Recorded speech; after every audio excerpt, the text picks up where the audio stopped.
അരിപ്പൊടി തിളച്ച വെള്ളത്തിൽ നനച്ച് ഉപ്പിട്ട് ഇളക്കി ഇതിലേക്ക് തേങ്ങ തള്ളിയിടുന്നു. ഇത് ഇളക്കിയിട്ട് ഈ തട്ടിൽ കുഴിയിട്ട് പുട്ട് വിഴുകുന്നു.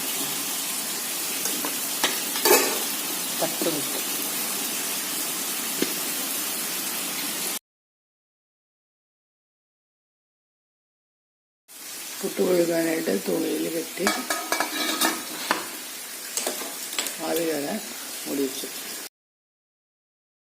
എല്ലാം ഉപ്പിട്ട് പിഴിഞ്ഞ് വെച്ചു. ഇത് കറിയാക്കി കവിളൊക്കെ വറുത്ത് പുട്ടിനായി വന്നു. തീ കുറച്ചിട്ട് പിഴിഞ്ഞു ആയി വന്ന് 5 മിനിറ്റ് കഴിഞ്ഞപ്പം കെട്ടയച്ചിട്ട് ഇളക്കിയിടുന്നു.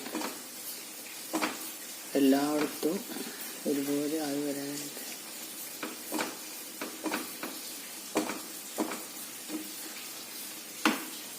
ഇനി വീണ്ടും കെട്ടി വെച്ചാൽ അത് കിട്ടാം.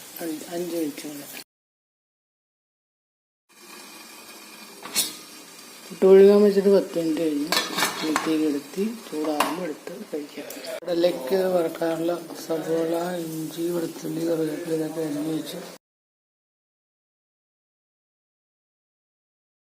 ചാറ് കറി വെക്കാനായിട്ട് മാങ്ങ അരിഞ്ഞ് വെച്ചു.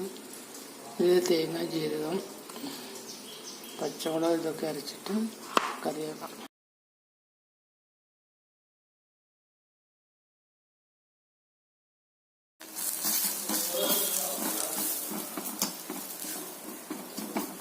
മല്ലിപ്പൊടി, മുളക് പൊടി, ഗരം മസാല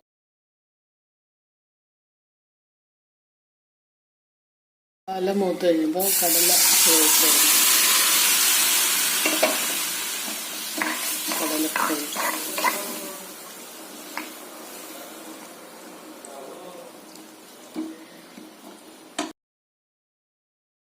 കടലക്കറി തിളച്ചു.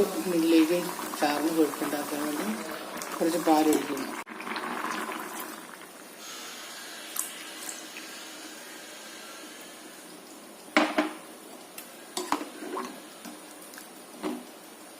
കടലക്കറി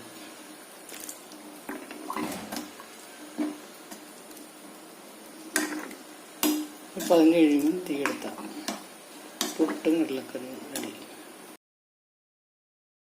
ഈ ഒരു സവോള ഇട്ടു, 2 പച്ചമുളക്, കുറച്ച് ഇഞ്ചി ഇതൊക്കെ ഇട്ടു, വെള്ളം, ഉപ്പ്, മഞ്ഞൾ ഇതൊക്കെ ഇട്ട് കുക്കറിൽ വേവിച്ചെടുക്കും.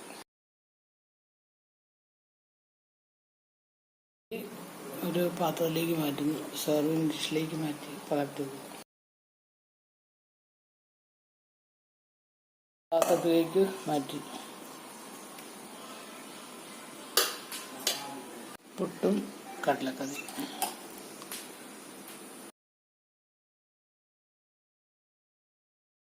കുക്കറിൽ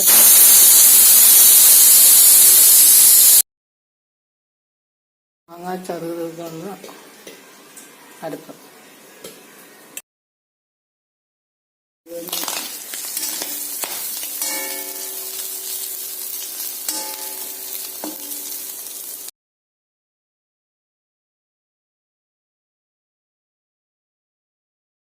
അരപ്പ് റെഡി.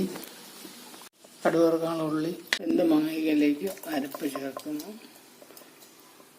ആവശ്യത്തിന് വെള്ളം ചേർക്കുന്നു.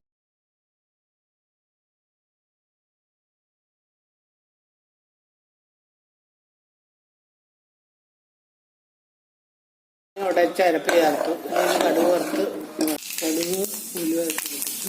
ഉള്ളി ഇട്ടു. അതിനുള്ള കടുക് വറുത്ത്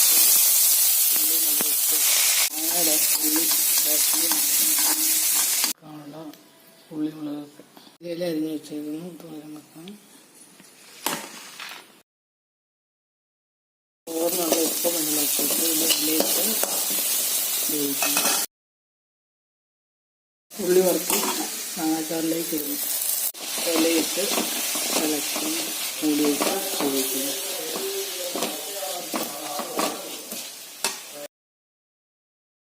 കുറച്ച് നേരം മൂടി വെച്ച് വേവിക്കുന്നു. മാങ്ങക്കറിക്ക് കടുക് വറുത്തിട്ട് തലമുറയായിട്ട് ഒരു സീൽ പാത്രത്തിലേക്ക് മാറ്റി വെക്കും.